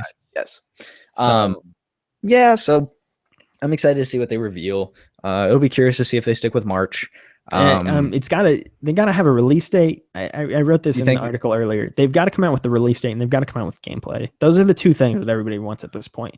Yeah, even if it's only I want it too. Even if it's only a small amount of gameplay, well, not even a small, I think it'll be like 15, 20 minutes, honestly, worth of gameplay.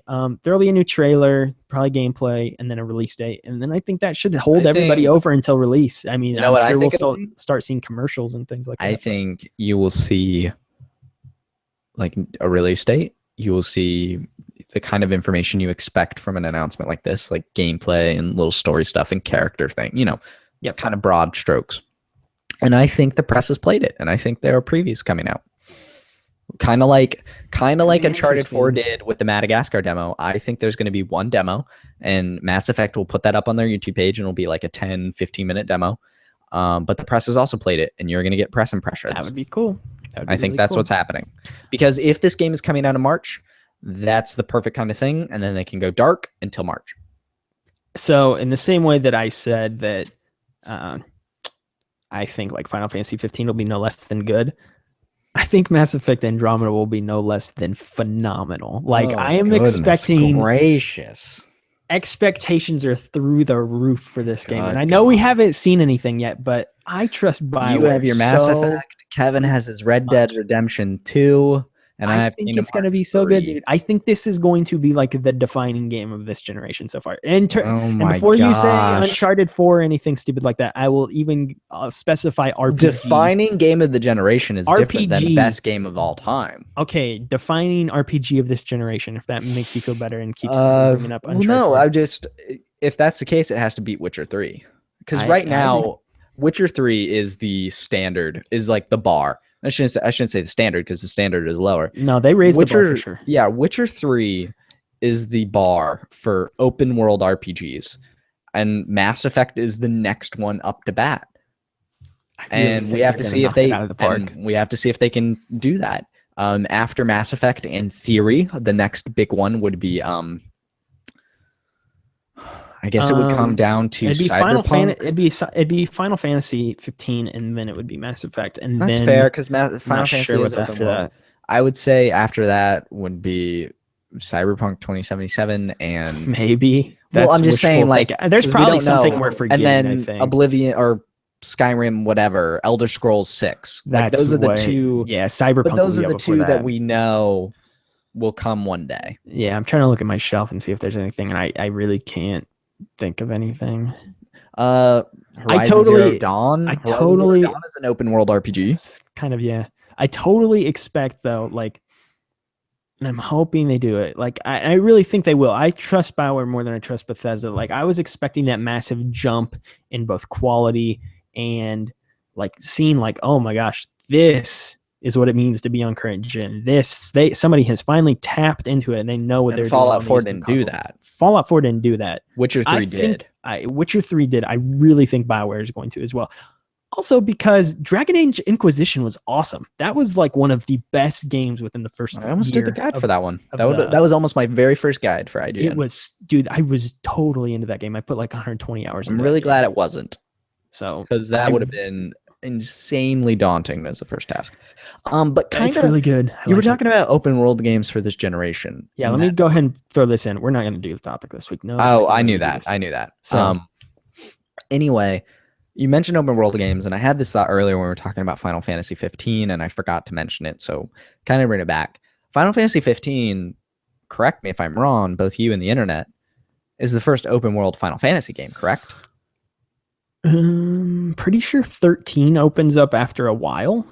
But like, but you know what I mean by open world. Like from the beginning of the game, yes. I think. Okay. Outside of, unless you're counting the MMOs, which I haven't played, but I assume they're 14 and 12, I think they're 11. 11. Okay, 12 was a different thing. 12 was the PS2 one. Yeah. I'm curious if an open world type game is kind of something that fits Final Fantasy better than we would think, just like an open world fit Phantom Pain, Metal Gear Solid 5. Yeah. Because no one thought Metal Gear Solid would be as good as it was as an open world game.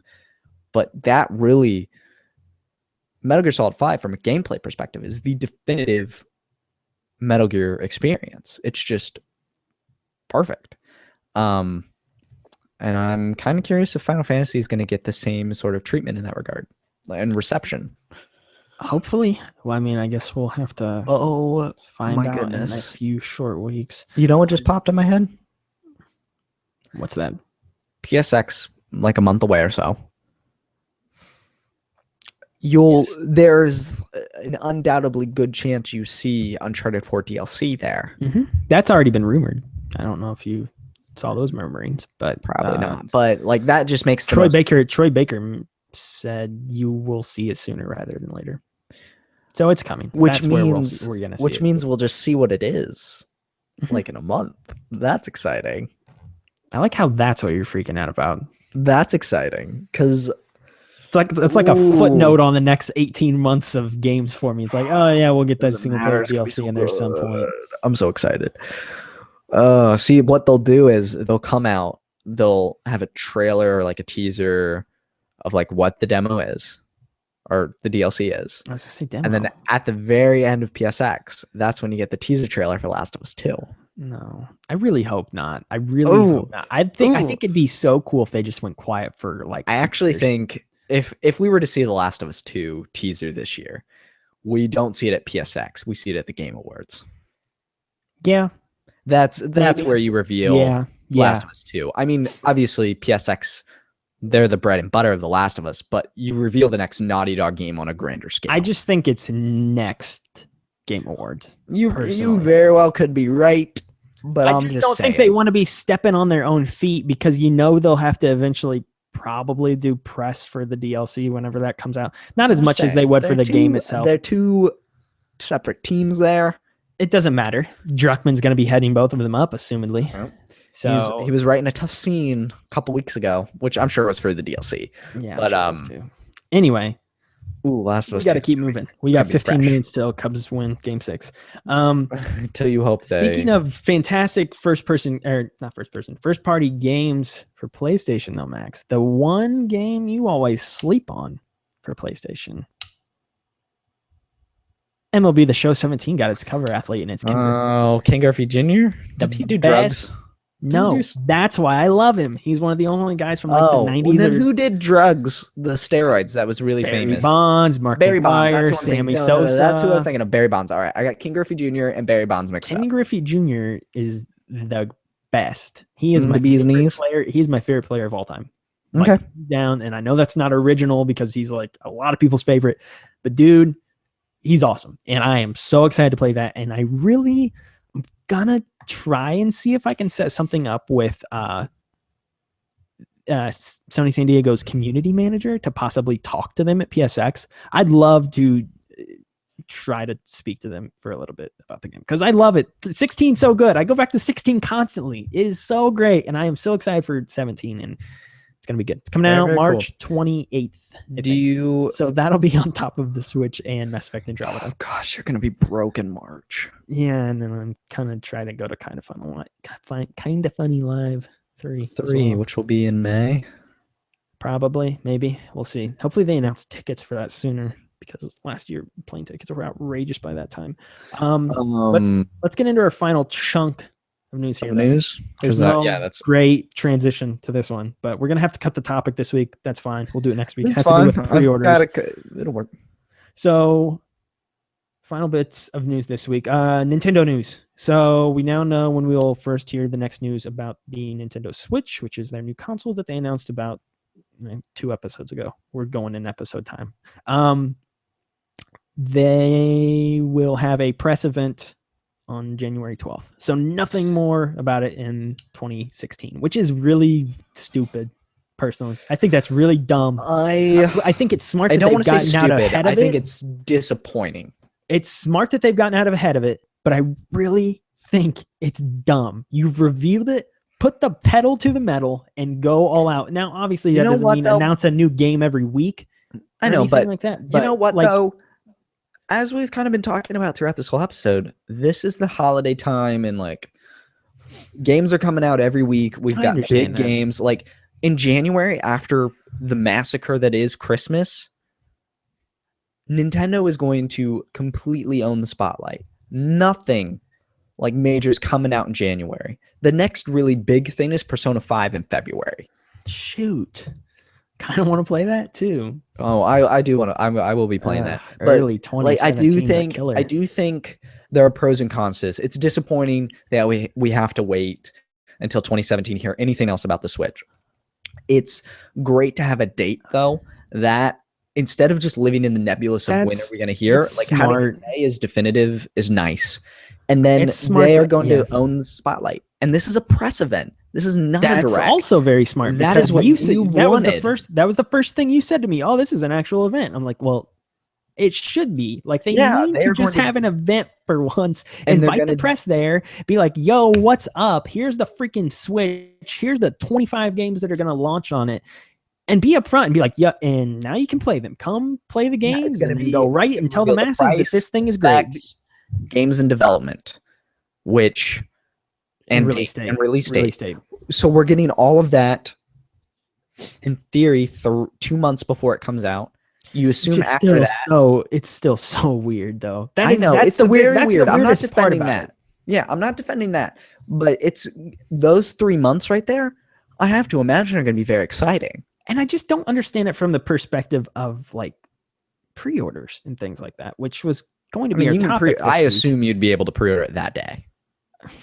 We'll see. I mean, even if you could, I don't know about that day, maybe like the day or two after, because that'd be really hectic if they said, and pre-orders are live now, and everybody sprints to their computer and tries to log on. And I don't know. Pre-ordering things is so systems and like anything is so easy. Remember with like our headsets and stuff like that, it was like, hey, they're going live at midnight, so or whatever it was. It told gave you specific times. Yeah, most people do that. They did that with Fallout as well. They're like, hey, the Fallout Pip-Boy editions will be going live in 3 hours, so get ready. So I mean, they usually give you a heads up. Nintendo should do the same thing. I don't think they should say they're live right now. That also usually causes things to crash, it seems like, when they do that. And the game is live on PSN now. And then you look for the game and it's like buried somewhere and you can't find it because everybody's trying to look for it or something. It causes issues. it's smart that they did tell everybody ahead of time. I still don't understand why they've waited so long. It really is weird. It's weird. And I hope they take advantage of it. And I'm trusting them and I'm trying to be positive. I'm not going to trash them anymore, whatever. I can't do that. But it's still odd to me. I don't understand why they are going to have a 2-month turnaround on this thing. And again, the thing I bring up a lot too is that it's going to be expensive to get this. It's always expensive getting a console, to get the console, to get a game or two. Plus, if you want the Pro controller like I do, that's probably $450, if not more. Like that's not cheap. And so if you aren't telling people ahead of time, and it's like, I mean, the way I'm going to approach it is I'm going to start 8 weeks, and I'm going to start saving now. You know, it's going to be between $200 and $400. You and I are grown adults. We have the foresight to think about that. I'm thinking more about the kids. I'm thinking about the kids here. I'm mainly thinking about the younger people and the people who don't have like stable incomes like you and I do. The kids are going to ask for it on their birthday. Yeah. Just like you and I did. Kind of as a weird Nintendo side note, speaking of pre-ordering systems, just so everyone knows, the NES Classic comes out in 9 days, and you can still not pre-order this thing. So I guess I'm going to be going to GameStop next Thursday just to pick one up. Are you really getting that? Oh, I'm excited. You're buying that ahead of a game, though? Really? That's yeah. The next game I want is, in theory, is Final Fantasy 15. Well, it's interesting. It's just odd to me that you wouldn't put it towards that, I guess. But I think I love the idea of this thing, and like just the pure. It's like $80 though, isn't it? 60. Oh, it is 30 games. Still a game. I don't own 25 of those games, and there's plenty on there I should own. Yeah, I don't know. I'm excited for it, and with my current setup, there's a nice little spot for it. I can put it. I'm excited for this thing. Doubt I buy one. That's one thing I can guarantee you, that when it comes out and everybody's talking about it, I won't go Titanfall or Skyrim on that. That I have. I believe you there. Whatsoever. I believe you there, buddy. Mainly because I own the ones I already want to own. More Nintendo news though. We got 7 minutes and then I gotta go. There's an Animal Crossing Direct tomorrow for Animal Crossing New Leaf. For context, that's November 2nd. Yeah, 10 a.m. Eastern Standard Time.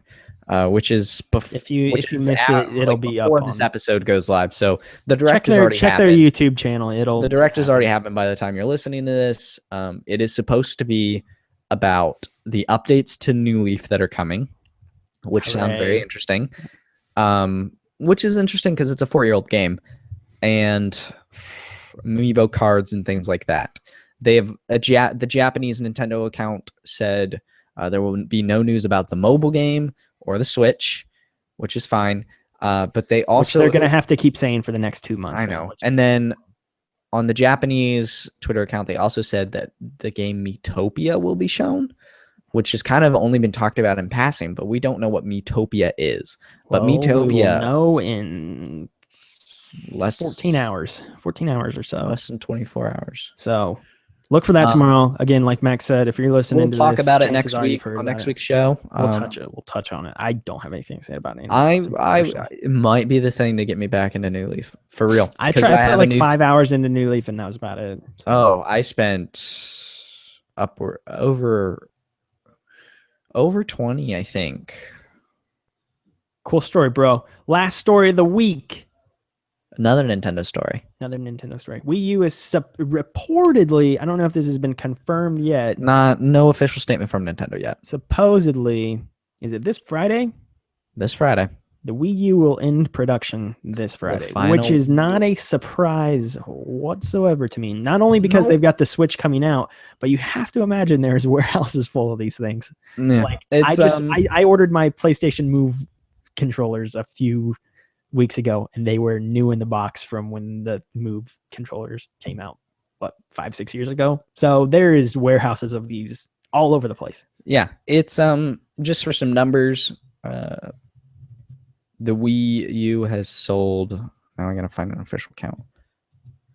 Nintendo has shipped 13.36 million Wii U consoles. And And for comparison's sake, the GameCube sold 21 million, N64 sold 32 million, and the Wii sold 101 million. So the Wii U is the worst out of all 4 of those consoles as far as sales go, for sure. But it's a part of the life cycle. Like, the system eventually has to end.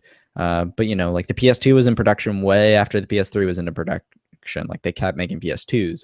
And so Japan just is finishing up making VCR players, for Pete's sake. Like, the Wii U has had one of the shortest life cycles of any home console, from beginning of production to end of production. And it was a total failure in all senses. Oh, business wise, yes. Has fantastic games though. But the game, it's done. The Wii U is officially getting the axe. Hallelujah, praise Jesus. Get that thing out of here, because it is I don't know what I'm gonna do with it. I've been thinking about that. What lately. I'll put it in. Yes, I'll put it in storage though, most likely. Yeah, you don't need it hooked up to your TV. No, definitely not. So what games, in theory, if you had people come over to play Nintendo games, what games on your Wii U would you play? Smash Bros. That's it. Exactly. And guess what? It's rumored that Smash is coming to the Switch. Yep. So you really, there's no reason to have it anymore. And I do think that's why we don't have the Bayonetta, the Cloud, or the Corrin amiibos yet. You could be right there. I totally forgot about those, actually. Those 3 are the ones that are missing, and I think they launch with the Switch version of Smash Brothers. Be very smart. Smart. And then they also announced that there are new characters in the game, and Shovel Knight's one of them. Woo-hoo! I would be all aboard for that. Plus, and Ukulele's in there as well. Ukulele. I was about to say that. See, it'd be cool if you could fight Banjo and Ukulele. Ukulele is out in early 2017. Oh my gosh. Mm-hmm. This is insane. If you want to get technical, the Switch, Spectre Knights campaign is also early 2017. If Ukulele, the Switch plus Zelda plus MLB The Show and Mass Effect all come out within like 3 weeks of each other, get out of the way. I'm gonna be very busy with things. That's gonna be fun. Looking forward to that. Those are a bunch of games I'm like really looking forward to too. Like MLB The Show, whatever. That's a personal thing for me. That's comfort food. But everything else, all those others, those are games that I have been. I know those are all like collectively in my top 5 most wanted. So those all come out right then. I know. I'm excited for you. But you know what? I was just gonna say, you should wrap it up. Your Cubs. If you're watching the video, you can see he's wearing his little Cubs jersey, jacket, button-up shirt. His Cubs are pitching in a whopping 1 minute, or batting. I don't know. There's about 8. They usually, first pitch isn't usually till about 8:07, so we're fine. All right, I will start wrapping up because I do have to go watch them. The next time I record, they will have won a championship. I'm going to really hate watching this back. I was going to say, inevitably lose in 4 hours. Also, the next time we record, I will have talked to Suda51, which is really nuts. I know you're not a fan of his games, or you don't really know what they are, but holy crap, what's he made? Really weird. He's made No More Heroes, Shadows of the Damned, Killer 7, Killer is Dead. His games Let It Die. He's made a bunch of dope games. Really, really like Suda a lot. And it's going to be interesting seeing how that. I haven't heard of any of them. No More Heroes, I feel like you have to have heard of if you owned a Wii early in life cycle. I've sent you a picture of it. It was the dude who owned a lightsaber and tried to become an assassin. If you have any idea what I'm talking about with that. Nope. Anyway, great game Suda makes. It's going to be really interesting interviewing a Japanese person through a translator. So we'll see how that works. Assuming I meet him, of course. I don't know if I will. Maybe I'll talk to other various team members. I have no idea what to expect. You should watch the Omen trailer that I resent you. I will check that out while I watch the game downstairs. But you'll also send me your audio for this. I have to do that as well. So I'll take my computer with me. So let's wrap up. Thank you for listening so much this week. We appreciate it. You can find us on Twitter. The show's account is at MGS Podcast. My account, Logan, hey, what's up? I'm at Moreman12. Max is at Max the White. So follow us there. You can email us at mgspodcast@gmail.com with any questions, comments, or concerns you may have. We will hit you back with our responses either on the show or with an email, something like that. I don't know. We're on YouTube as well. So find us at Millennial Gaming Speak. please like, share, comment, and subscribe. We would appreciate all that stuff. Helps us reach a larger audience, which is always a good thing. And we are also on iTunes, which is where I think most of you listen to the show. We are on iTunes and SoundCloud. Please be sure to check us out in those places. And if you listen to us on iTunes, please leave a 5-star review. It would really help us, again, reach more listeners. That's it for episode number 66. We never got to our topics this week. I'm running out of breath. Thank you so much for listening. We've got a good topic lined up for next time, whenever that is. I also thought of another topic. Well. I've just got all the topics. So we've got a bunch of things lined up here for the next few weeks. I don't know if I will be on episode 67. Max and I will figure that out. We will keep you posted. Maybe we record early this weekend, maybe on a Saturday or something. I don't know. I'm kind of busy. But that would be before Mass Effect news. That's true. So maybe I just make my triumphant return late next week for episode 67 or the following week for 68. I don't know. Max, do whatever the heck you please. It does not bother me one way or the other. All the control. He has the control for this week. So last time that happened, I made a Kingdom Hearts episode. Yeah, don't do that again, please, God. No. Buckle up. That's it for 66. Let's all pray Max doesn't create a Kingdom Hearts episode. Let's all hop in the gummy ship that is this podcast, fly off to new Disneylands as we speculate Kingdom Hearts 3 and all its details. New screenshots were revealed. When are we going to get new news? Birth by Sleep opening cinematic. Hot dog. Hot dogs is such a weird cool beans. Adjective. The bee's knees. All right, we're into this. Max is going back to like 1945 with all of his gnarly dude describing phrases. Tubular, bodacious. Right. That's off a pickle. All right, we really got to end it now. Thanks so much for listening. Goodbye. Go Cubs, go.